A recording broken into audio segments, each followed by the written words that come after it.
भक्तजनों, अब हम सुनते हैं कुआर महीना का जिउतिया भगवान की व्रत कथा।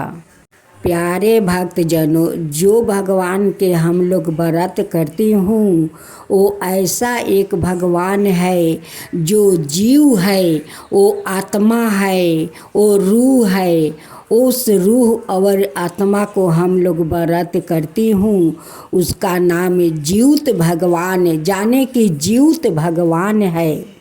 मरे हुए पूर्वजों को, आत्मा को हम लोग व्रत करते हूँ, उसी परमात्मा हम लोग का परिवार को रक्षा करते हैं। उसी का जीवित महाराज बोला जाता है। वो जीवते आकर हम लोग के परिवार को रक्षा करते हैं। वही मरवाला हम लोग का उपास रहने का शक्ति देते हैं।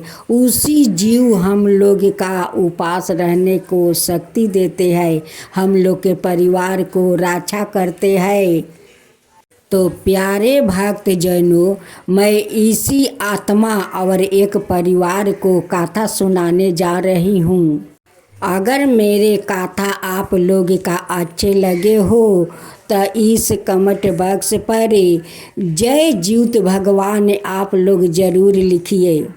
जय जीवित भगवान, जय जीवित भगवान। एक संत नाम का गांव था। उस गांव में एक पति और पत्नी रहा करते थे। पत्नी के नाम सोना थी और पति के नाम भोला था।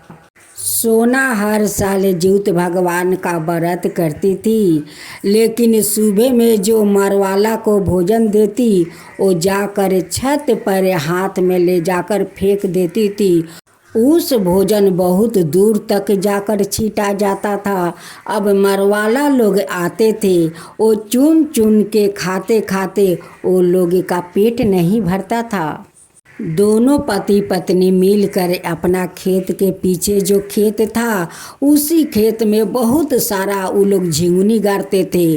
झिंगुनी का वो लोग का व्यवसाय था। झिंगुनी रोज खेत से तुरते और रोज ले जाकर बाजार में बेचता था।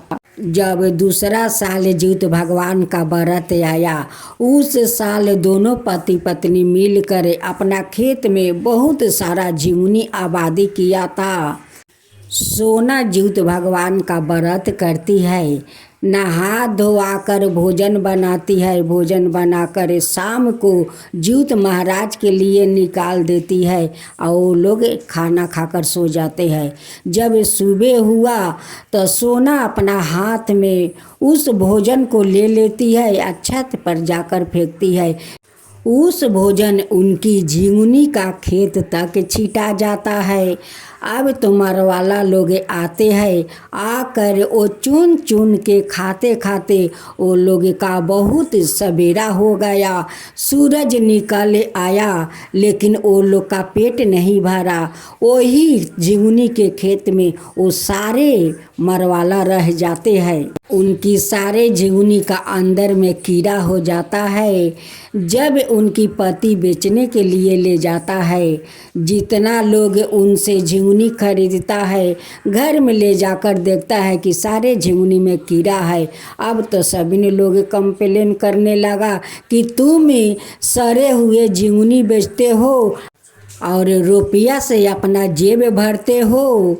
तुम झिंगुनी के खेत उजाड़ दो। ऐसा जीवित भगवान करे कि तुम्हारा खेत सारा तहस नहस हो जाए। भोला का मरे हुए माता पिता, उनकी माता का माता मरे हुए माता पिता, वो सभी उसी झिंगुनी के खेत में बसेरा ले लेते हैं। अब तो सारे झिंगुनी उनकी मरवाला सारे खेत को खा लेते हैं और उनकी सारे खेत का झिंगुनी के पौधा तहस नहस हो जाता है। उस दिन तो सोना उपवास थी। जब भोला खेत में गया, खेत को हालत देखा, आकर अपना पत्नी से कहते हैं कि सोना, हम लोग के खेत उजड़ गया। देखो, जो औरत लोग हम लोग के अभिशाप दे रही थी वो अभिशाप पड़ गया। सारे खेत का झिंगुनी खत्म हो गया है, एक भी झिंगुनी खेत में नहीं है और सारे पौधा मर जाता है। जब सोना खेत में जाकर देखती है तो उस खेत में 2-4 आदमी सफ़ेद कपड़े में बैठे हुए हैं। भोला कहता है कि सोना 2-4 आदमी नहीं, ये सारे मरवाला है, मरे हुए आदमी का रूह है, आत्मा है। देखो इस खेत में सारे आत्मा क्या कर रहे हैं। भोला उस आत्मा से पूछता है कि आप लोग कौन है, इस तरह मेरे खेत में क्यों बैठे हुए हैं। वो लोग कहने लगा कि यारे बेटा, मैं तेरा ही तो परिवार हूँ, तेरा ही परिवार हूँ। ये जितना देखता है ये सारे मरे हुए तेरा परिवार है। तेरा पत्नी जब भी जीवित भगवान का व्रत करती है तो कभी झिंगुनी के पाता में भोजन नहीं देती है। वो छत पर से ले जाकर इतना ज़ोर से फेंकती है कि इस झिंगुनी के खेत में तक भोजन आ जाता है। हम लोग चुन चुन कर तो खाते हैं लेकिन पेट नहीं भरता है, इसलिए तेरे खेत का सारे झिंगुनी हम लोग खा लेते हैं, खाकर अपना आत्मा को शांति करते हैं। सोना रोने लगती है। इतना सारे मरे हुए आदमी को देखकर उनकी बहुत दुख होता है। कहती है कि ये सारे मेरा परिवार है, सभी को मृत्यु हो चुका है। आज मेरे कारण मेरा परिवार इस झिंगुनी का खेत में झिंगुनी तोड़ तोड़ कर खाते हैं। सोना कहती है कि हे मरवाला, इसके लिए मैं आपसे माफ़ी मांगती हूँ, आप मुझे माफ़ कर दीजिए। हे मरवाला, हे पितरों, मुझे माफ़ कर दीजिए, ऐसा भूल मुझसे कभी नहीं होगा। भोला हाथ जोड़कर कहता है कि हाँ मेरे माते पिते, हाँ मेरा परिवार, अब ऐसा कभी नहीं होगा। अब सोना झिंगुनी के पाता में आप लोग का हर साल भोजन देगी, लेकिन कभी नहीं फेंकेगी। भोला का मरे हुए माता पिता का आत्मा कहता है कि बेटा, हम लोग तो साल में एक बार अपना परिवार को हाथ का बनाए हुए भोजन को आशा रखता हूँ। साल में एक बार मैं आता हूँ कि मेरे परिवार आज अच्छे से अच्छे पकवान बनाए होंगे, हम लोग का झिंगुनी के पाता पर भोजन करने के लिए देंगे। भोला का मरे हुए माता पिता का आत्मा कहते हैं कि मेरे बच्चों, तुम लोग अपना परिवार को ख्याल नहीं रखोगे तो कौन रखेगा। अपना पितरों को तुम लोग ख्याल नहीं रखोगे तो कौन रखेगा। मेरे बच्चे, तुम लोग ख्याल रखोगे तभी तो हम लोग अपना परिवार को ख्याल रखेंगे, अपना परिवार को रक्षा करेंगे। भोला कहते हैं कि मैं समझ गया, आप लोग का बात मैं समझ गया। फिर अगले साल जीवित भगवान का व्रत आ गया। उस साल सोना बड़े श्रद्धा भक्ति से वो नहा धोआ कर भोजन बनाती है। अपना मरवाला को देने के लिए वो पर पकवान बनाती है। झिंगुनी के पाता पर परोस कर अपना मरवाला को भोजन देती है।